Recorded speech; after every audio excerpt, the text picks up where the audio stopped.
66.6 La Voz de las Tinieblas desde México.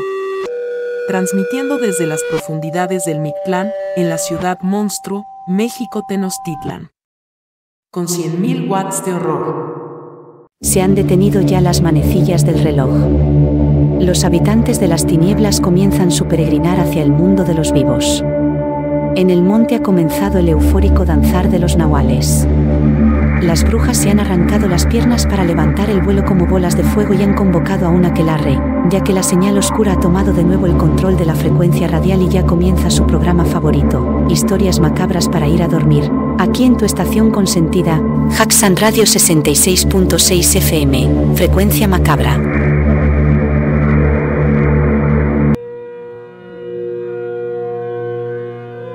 La noche sobre el río Bravo era una boca negra y hambrienta. Cristina, con los huesos temblando, se aferraba a la mano callosa del pollero. Delante, atrás, sombras jadeantes, siluetas encorvadas cargando sueños y desesperación en fardos mojados. El agua, más allá del carrizal, murmuraba con voz de tumba líquida. «Apúrense, cabrones», susurró el guía, su voz, un susurro de alambre en la oscuridad. «El que se quede, se jode, aquí no regresamos por nadie». Cristina pisó el lodo frío, viscoso. El río la recibió con un abrazo de muerte, tirándole de las piernas, chupándola hacia su vientre turbio. Avanzaron, un racimo humano contra la corriente traicionera. El agua le llegaba a la cintura, luego al pecho. Cada paso era un combate contra una fuerza invisible y rabiosa. Los brazos sobre la cabeza sujetando sus pocas pertenencias. Jadeos que se mezclaban con el chasquido de la corriente arrancando pedazos de orilla. El sueño americano olía a lodo podrido y sudor helado. Entonces, los faros, ojos incandescentes que rasgaron la negrura desde la otra orilla. Un grito gutural, metálico destrozó la noche. Órdenes en inglés, escupidas con desdén y odio. El silencio brutal duró un suspiro, después el estallido. Los disparos no sonaban como en las películas. Eran tronidos secos, obscenos, seguidos por alaridos que se ahogaban en el rugido súbito del río. El grupo estalló en un caos de sombras danzantes, gritos desgarrados, cuerpos cayendo, chapoteando. Cristina sintió un zumbido ardiente pasar rozando su oreja. El terror, puro y líquido, le inundó las venas. Dio media vuelta, empujada por el pánico, tropezando contra cuerpos invisibles en el agua negra. La corriente la agarró con furia de fiera. Una mano de barro y fuerza irresistible la enganchó del tobillo y la arrancó del grupo. Gritó, pero el río se bebió su voz. El mundo se volvió agua helada, oscura, salada, pero no solo agua. Gritos ahogados, sangre, lodo. Pataleó, forcejeó, pero el bravo la poseía. La corriente la arrastraba, revolcándola, llenándole la boca, la nariz, los pulmones de su esencia mortecina. La luz de los faros se difuminó, convertida en lunas amarillas danzantes bajo el agua. Sus fuerzas flaqueaban, la oscuridad total llamaba desde el fondo. Supo que llegaba el fin, sería una más en aquel lugar. Entonces sintió el primer toque. Algo frío, huesudo, la agarró del brazo. Luego otra mano y otra. No eran manos de carne viva, eran dedos de hielo, de rama seca, que se clavaban en su piel con una fuerza sobrenatural, pero no para hundirla. Era un salvamento imposible, grotesco. Varias manos, docenas, tal vez cientos, la empujaban, la guiaban contra la corriente misma, formando una balsa de dedos esqueléticos y muñecas desolladas. Sintió ropas deshilachadas, algas como cabellera muerta rozando su cuerpo. No había palabras, solo un murmullo profundo, un gemido colectivo que surgía de las mismas aguas como burbujas de agonía eterna. La orilla, la rasposa vegetación del lado mexicano arañó sus piernas.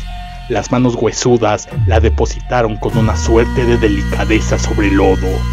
Tosiendo, vomitando agua fétida, Cristina se arrastró fuera del alcance del río, su cuerpo temblando como hoja con ventarrón.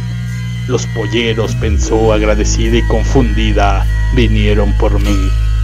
Con un esfuerzo sobrehumano abrió los ojos, todavía cegada por el agua y el terror. No eran ellos.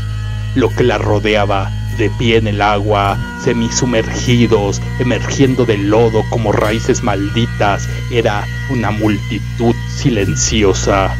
Espectros, almas, pero no almas etéreas, cadáveres acuáticos, hombres con el rostro hinchado y violáceo, los ojos blancos, bocas abiertas en gritos mudos, mujeres con vestidos descoloridos pegados a cuerpos deformados por el agua, el cabello como algas negras, niños pequeños esqueletos vestidos de harapos, flotando como tristes muñecos abandonados. Sus cuerpos tenían la palidez verdosa de los ahogados, la piel desprendiéndose en jirones, los huesos visibles donde la corriente y los peces habían hurgado. Llevaban ropas de distintas épocas, pantalones de mezclilla gastados hasta lo irreconocible, vestidos floreados, camisas raídas. Era una procesión de la derrota, un museo del horror sumergido.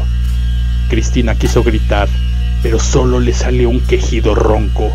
El terror la paralizó, más frío que el agua del río, y no pudo huir. Buscando una respuesta, miró a los ojos blancos sin pupila de la mujer más cercana, cuyo vestido de flores marchitas flotaba como neblina. Y entonces lo vio.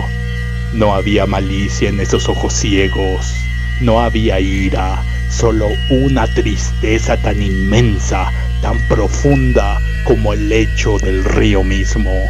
Un dolor colectivo, un lamento eterno por la tierra prometida jamás alcanzada, por las vidas rotas en el intento, por la casa abandonada a la que jamás pudieron regresar. Era la mirada de miles de sueños ahogados, de esperanzas convertidas en lodo. La indignación feroz quemó el terror por un instante. ¿Cuántos?, pensó, escupiendo barro. ¿Cuántos como yo? ¿Cuántos nombres borrados? El río no solo era agua, era un cementerio líquido, un monumento a la indiferencia. Una figura, un hombre joven con la camisa desgarrada, mostrando costillas como arpas rotas, se acercó un poco más. No habló, solo inclinó su cabeza hinchada, un gesto lento, pesado, como movido por la corriente invisible de su pena. Cristina, temblando, empapada en agua, barro y horror, encontró una fuerza que no sabía tener. Se incorporó sobre los codos, mirando a la multitud silenciosa, miles de sombras ahogados que la habían rescatado del mismo destino. Gracias, susurró con voz quebrada, casi inaudible, sobre el rumor eterno del río. El viento frío la azotó. Gracias, hermanos. Las figuras no se movieron, solo la miraban con sus ojos ciegos y tristes. El dolor de sus rostros descompuestos era un eco del dolor del mundo. Jamás voy a olvidarles, lo juro. Fue entonces cuando la multitud comenzó a desvanecerse. No desaparecieron de golpe, se fundieron con la neblina que empezaba a levantarse del río. Se hundieron lentamente en las aguas negras de donde habían surgido. El hombre joven fue el último. Antes de sumergirse por completo, levantó una mano esquelética, no en despedida, sino en una muda señal de advertencia, de testimonio. Luego, solo quedó la superficie oscura, agitada, indiferente. Cristina se quedó sola en la orilla mexicana. Los gritos y los disparos habían cesado del otro lado. Solo el río hablaba ahora, contando su historia de muerte en un susurro eterno. El frío le calaba hasta los huesos, pero era un frío distinto. Era el frío de haber mirado a los ojos de un infierno olvidado. Se puso de pie tambaleante, miró hacia el norte, hacia las luces lejanas del otro lado. Ya no brillaba con promesa, brillaban como los ojos fríos de un carcelero.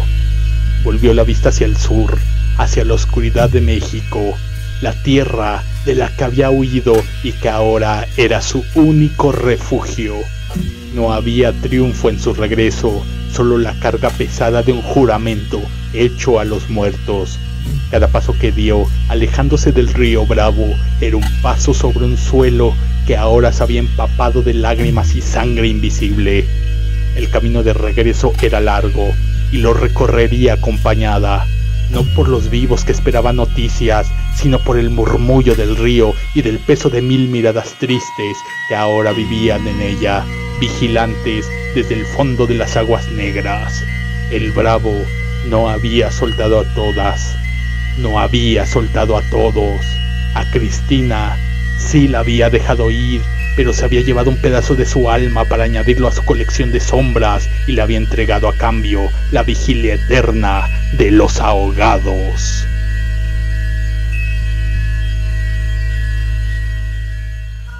Nuestro patrocinador presentó Historias macabras para ir a dormir. Tétricos relatos en la voz de Vladimir Vázquez. Sintoniza la próxima semana Haxan Radio para continuar compartiendo dulces pesadillas. Haxan Radio. Creamos horror.